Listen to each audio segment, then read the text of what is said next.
Love lives here. So, as we start every week with this period in our gathering, our online gathering, let's start with our focus statement, shall we?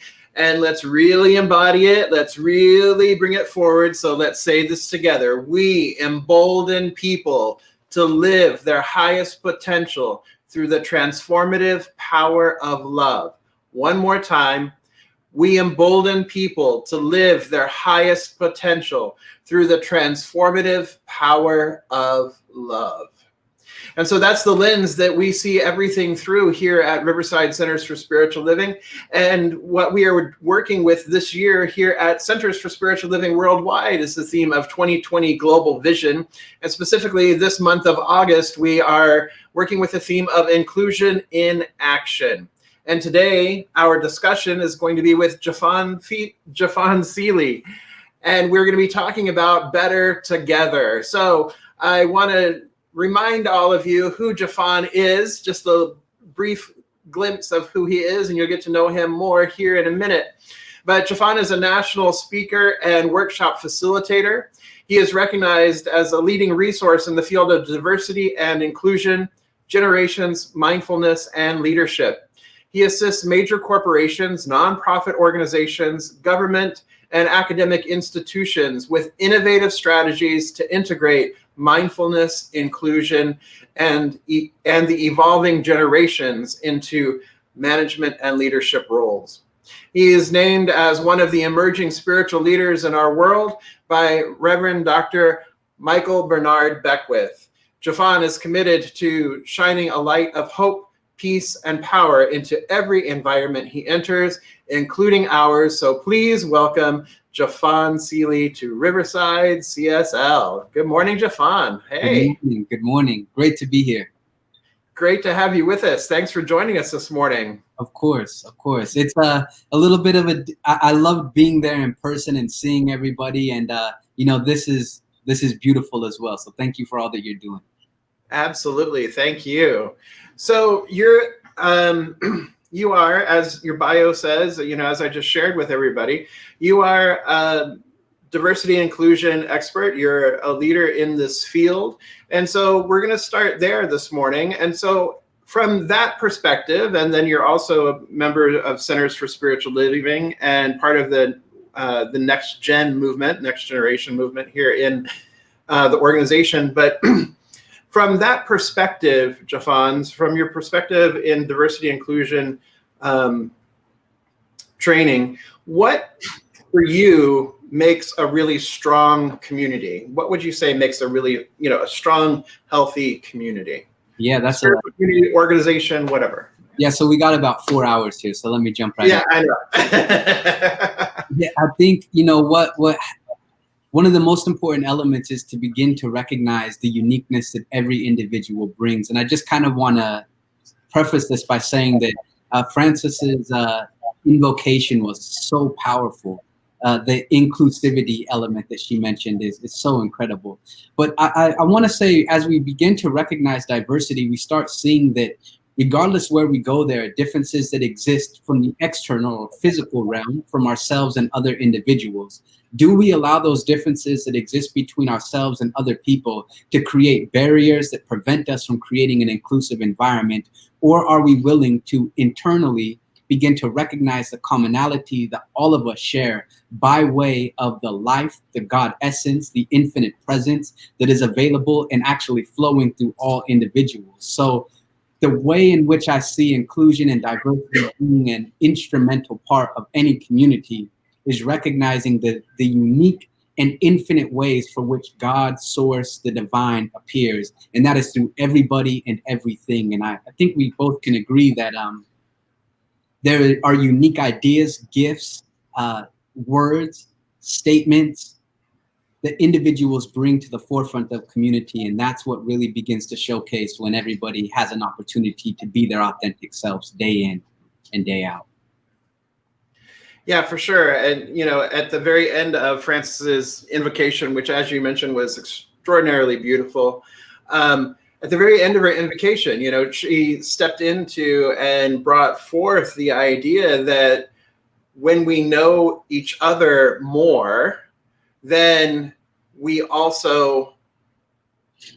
we get to know each other more, then we also know more of God in that way, right? So it's a powerful concept, and it's something that we were talking about with Tracy and with Reverend Marie a couple weeks ago, that it's really powerful to understand that diversity and inclusion are natural aspects of life itself, of God itself. Nothing is excluded from God. If all is one, everything's naturally included in that. However, we have the opportunity to be intentionally inclusive in our daily lives, in our personal lives, and in our community, and even in the larger community.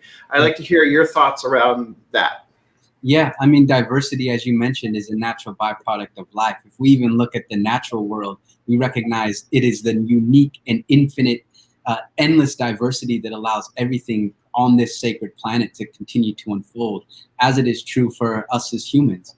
And so the intentional aspect is really where I like to draw attention to, because intention is to intend to do something, which is really having a purpose or a passion behind putting these ideas into action. And I think far too often it seems as if inclusion is a beautiful word to express and share, but when it really comes down to putting our treat and move your feet, so to say, when it comes to that aspect of moving our feet, that we often, and I say we as in a very broad context, gravitate towards a certain behaviors that may create these inclusive environments without recognizing what internally has to begin to shift so that those intentions are pure and aligning with the source or the spirit that is dwelling within us.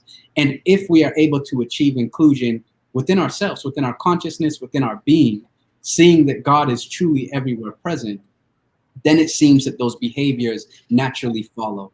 So I like to say for all and everybody, when we begin having these discussions about inclusion and diversity, that everything begins within. And if we look at CSL, Science of Mind, we recognize that that's where the magic happens, within ourselves. Yeah, absolutely. Because if we're not doing it here internally first, then, because whatever we're doing internally is what we see outside. So right? So then the question becomes, yeah, maybe a wonderful practice that individuals can begin to embrace is to begin to do some internal introspection, as we often say, become an astronaut of inner space, and begin to identify all the ways in which you think or ways in which you operate internally that create exclusion instead of inclusion. And in doing so, you can start bridging those differences internally, and then, as we know, we cause the effects in the external. Right, absolutely. And it really is a deep dive. It's really being, sitting and questioning when we're looking at our intentions, to really evaluate what are our beliefs behind those intentions, what is our motivation behind those intentions. Are we doing it,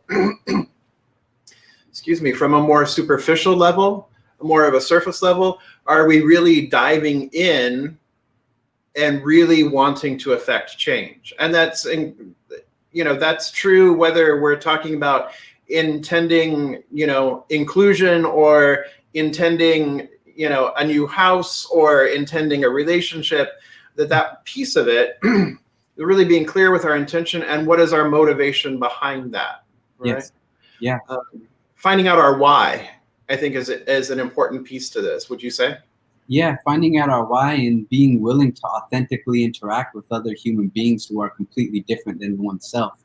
And in that authentic human interaction that you have with other individuals, by being genuinely interested, suddenly you start invalidating beliefs that aren't based in any experiential reality. So when you meet somebody who is totally different than you and authentically engage in ways in which we have the opportunity to do so, we start invalidating beliefs that are based in another person's opinion, past beliefs that are missing the mark, so to say. Right. And that's very liberating.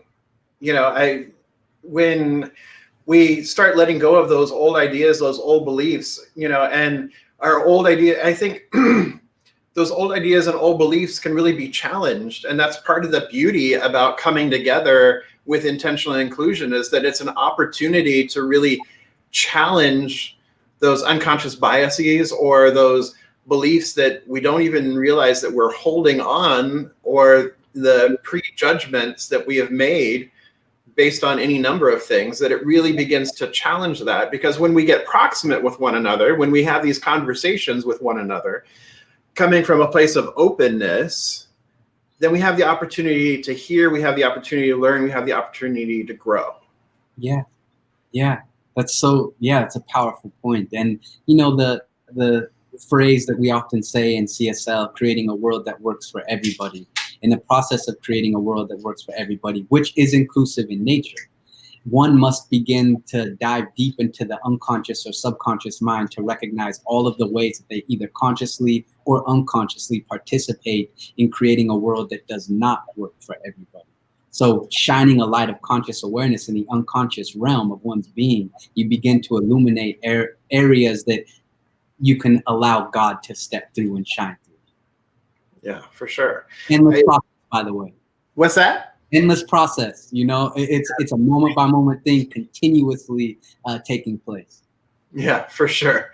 For sure. And that's the beauty about being in spiritual practice and doing spiritual practice on a regular, consistent basis, is because it is a continuous invitation to come back to center, to come back to where we are, and to ask, to inquire, to be present. Yes. And reveal, and allow it to be revealed. And so there's the opportunity, when we are moving in community, of being intentional with one another, to really look at our motivations as to why we're being intentional. Is it just for show? Is it performative? Or is it really about getting to know one another? Mm-hmm. And I think, you know,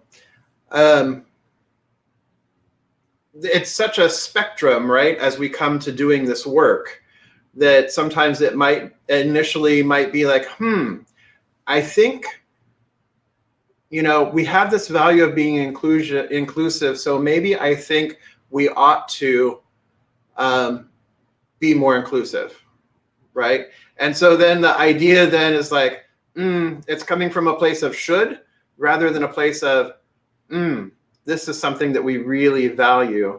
And so there's an opportunity, I think, to really look at whether it's, well, this is what's trending right now, so we should be focusing on this, or we should be looking at this, versus, no, this is who we are, and this is what we value, and this is why we have these conversations. Yeah. You know, a really great point that I often share when doing a variety of trainings is encouraging individuals to, as my mentor often says, we cannot begin to achieve that which we cannot clearly define. So if inclusion is this elusive word that everybody is using, but everybody's aiming at a different target, particularly in a community, then we're all going in different directions. So what if we begin the process of truly identifying what inclusion means to us individually, bringing that to the forefront, and then collectively creating something where we all know where we're going. And the way I like to say it, it's a place where people feel wanted, feel valued, feel respected, and have this same type of equity or equality amongst everybody else in the unit, so to say. And I want to touch upon this point, Rev Jeffrey, really quick about respect in terms of human equality, which I believe is the major hindrance, in addition to unconscious perceptions, that prevent inclusion from being a reality. And what I mean is, imagine if we were able to create a culture of human equality, which is the core concept of CSL, of New Thought, of deep spiritual teachings. If we were truly able to create a culture of equality where we begin to recognize the inherent worth that is dwelling within all people, regardless of what their race, ethnicity, sexual orientation, gender identification, age, any of those dimensions of diversity that we use to create barriers of separation, if we were able to recognize the inherent worth that is dwelling within all human beings, realizing that there is no human that is superior and there is no human that is inferior. And I'm not talking about a hierarchy in an organization or in some type of association. I'm talking from a human to human level. If we were able to dissolve the illusionary dyad of superior, inferior, then that would seem as if it would open the doorway to create this culture of equality where we are truly able to honor, recognize, and cherish the inherent worth that is dwelling within all people. Absolutely. Exclamation point. Michelle's over here snapping. So there you are. That's from the book of Jeffon, chapter 4, verse 8. No. Absolutely. I mean, yeah, absolutely. You know, it's fantastic that that's really what it boils down to, right? Relating to each other as humans, recognizing the inherent worth that is indwelling in all humans. Exactly. Thank you, Reverend Masando, for joining us from Denver. Hey. Yeah, exactly that. Recognizing the inherent worth. Because if we start there, if we really start there, and, you know, it goes beyond, you know, the idea of namaste, right? I mean, you know, namaste can get, sometimes when we use namaste, it can become, you know, namaste, I see the God in you, I recognize the God in you, you recognize the God in me. It almost becomes cliche at this point. Mm-hmm. But as Tracy talks about in her book, moving to the idea of Ubuntu, which is the idea that I am because you are and you are because I am, that we are inextricable from one another, that each one of us has inherent worth and inherent value, that we have this interdependency, that we have this interconnection that we could never, ever be separate from. When we begin to come from that place, there's a richness and a deepness that's there that's not there if we're not aware of that, if we're not paying attention to that, if we're not bringing our attention and intention to that area right there. Yeah, it's almost as if you're living the word or the words instead of allowing the words to determine the behaviors that you show up with. Because behaviors often are fluctuated or dependent upon one's state of mind or consciousness. And therefore, if there is no conscious recognition or no true shift in consciousness, behaviors are very short-lived before we revert back to old habitual ways of performing because there has been no real internal transformation. And this is one point that I want to just briefly touch upon that I've seen often, and that is the idea that just declaring that all is one is enough to create inclusion. And then that by itself can lead towards this certain bypass, spiritual bypass, that begins the process of ignoring, avoiding, or dismissing the realities that many of our brothers and sisters are facing in this physical realm. Now, we know that we can go to a deeper level and recognize the oneness that is inherent within all individuals. But in that recognition of the oneness that is dwelling within each and every one of us, I do not believe that that provides us with the luxury of ignoring or dismissing the suffering or struggling that individuals may be experiencing in this realm. And we cannot act high and mighty. As Dr. Kendi says in his book, How to Be an Anti-Racism, denial is one of the fuels that flame the fires of racism, discrimination, and those other isms. Absolutely. Absolutely. And it's so important to be, you know, to be paying attention and to be aware of it. And yeah. It's a deep thing. I love it. Have you heard of the Indian philosopher by the name of Jiddu Krishnamurti? Yes. And he's a powerful individual. I mean, you can just read a few lines of his and just marinate, similar to Ernest Holmes. He has this saying that when unity begins to fragment apart is when conflict begins to arise. So if we were truly able to embrace this level of consciousness where we honor, recognize, and see the oneness that is dwelling within all and embrace the unity, then it would seem as if conflict would begin to subside. But it's in seeing allowing the differences that exist amongst us to outrank the oneness that we share, where those conflicts seem to arise. And I'm still formulating this idea. I'm not saying that it's absolute truth. It's just something that I've really been sitting with and asking myself, In what ways am I participating day in and day out that create conflict by way of me not being able to recognize the inherent worth and unity that I share with all things? Mm-hmm. That's another practice I've been carrying with me. Beautiful. Yeah. Joel Goldsmith talks about, separation as well. And as does Ernest Holmes, that really ultimately everything comes down to this belief in two powers, a belief in separation, a belief from being separate from one another, which is ultimately rooted in the idea and the belief that we are separate from the one, separate from God. Mm-hmm. And so if we keep coming back to how am I feeling separate today? How am I feeling exclusionary today? How am I participating in this today? And then making the course correction and bringing us back into alignment. Then we have that. It's a great practice. We have that opportunity then to one, begin feeling a stronger connection here, but then begin to feel a stronger connection here. Mm-hmm. That one is inherent in the other. Yes. And I was reading, actually, last time I was at your center, and I went to the bookstore, which I often venture in CSL communities, and I found Joel Goldsmith's book, Practicing the Presence. And I was reading just a little bit today, and it was perfect for this conversation we're having, where he mentioned we often give the effect more power than we give the cause.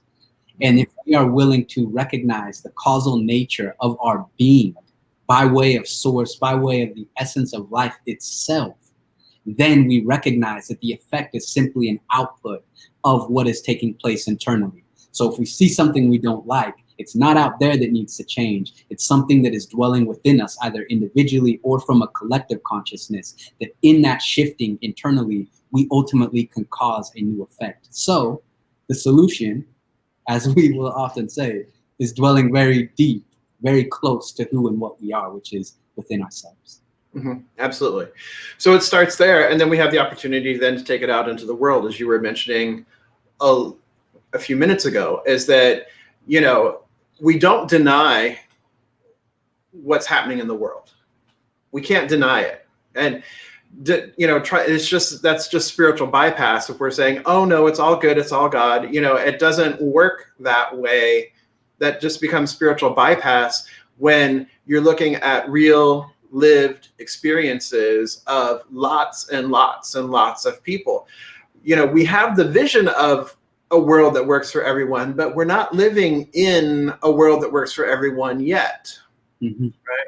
And so then it becomes, as I've shared before, it becomes our responsibility as adherents of New Thought, as people who practice this faith and philosophy, it becomes our responsibility to use the tools that we've been given of changing our thinking, changing our habits, changing our beliefs, changing our habits.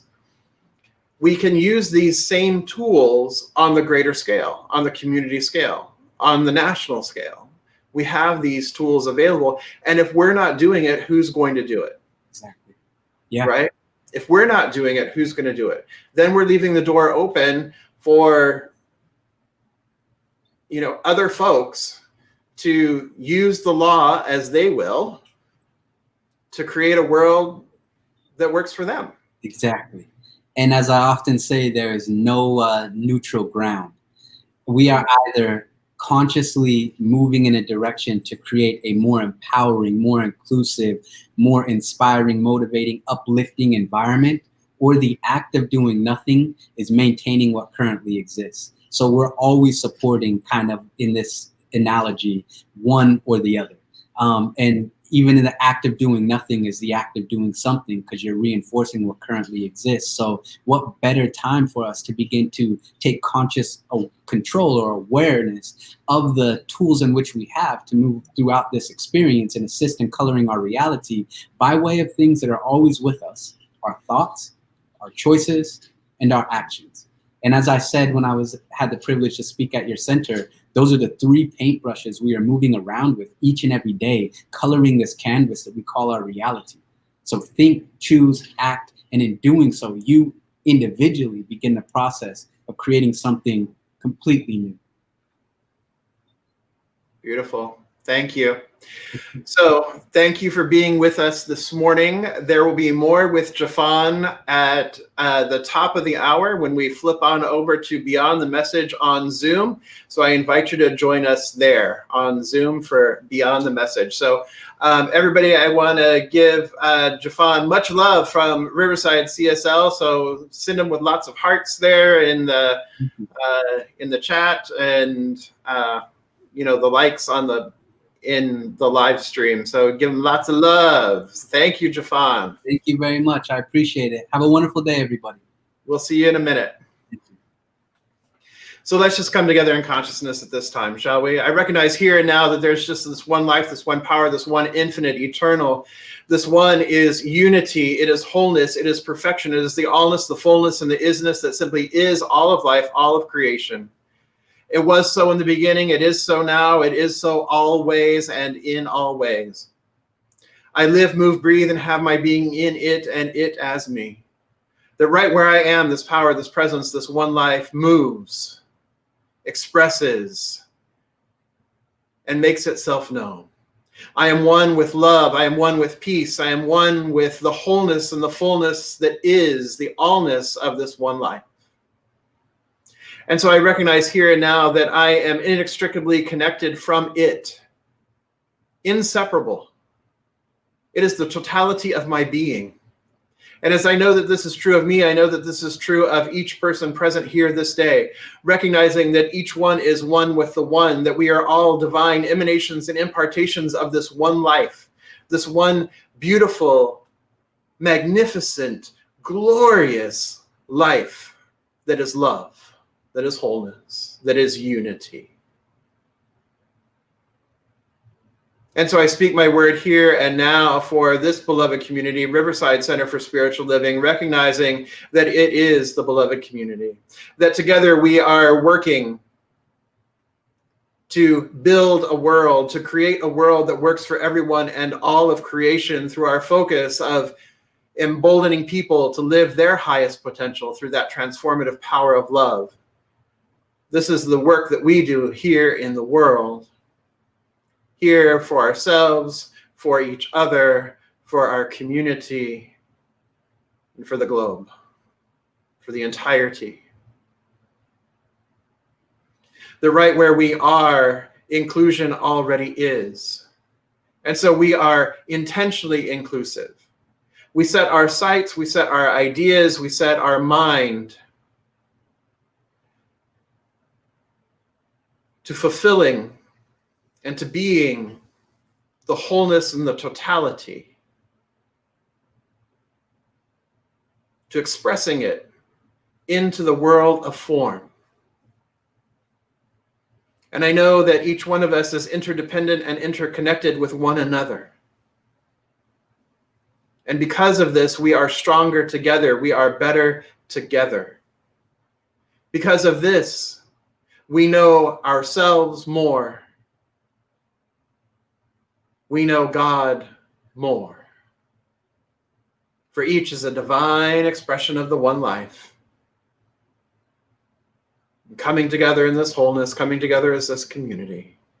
I simply give thanks for all that is and all that unfolds. I give thanks for the perfection and the beauty of this intentional community, the stained glass community, this beloved community. Knowing that it is so, I release this word and I let it be. And together we affirm, and so it is.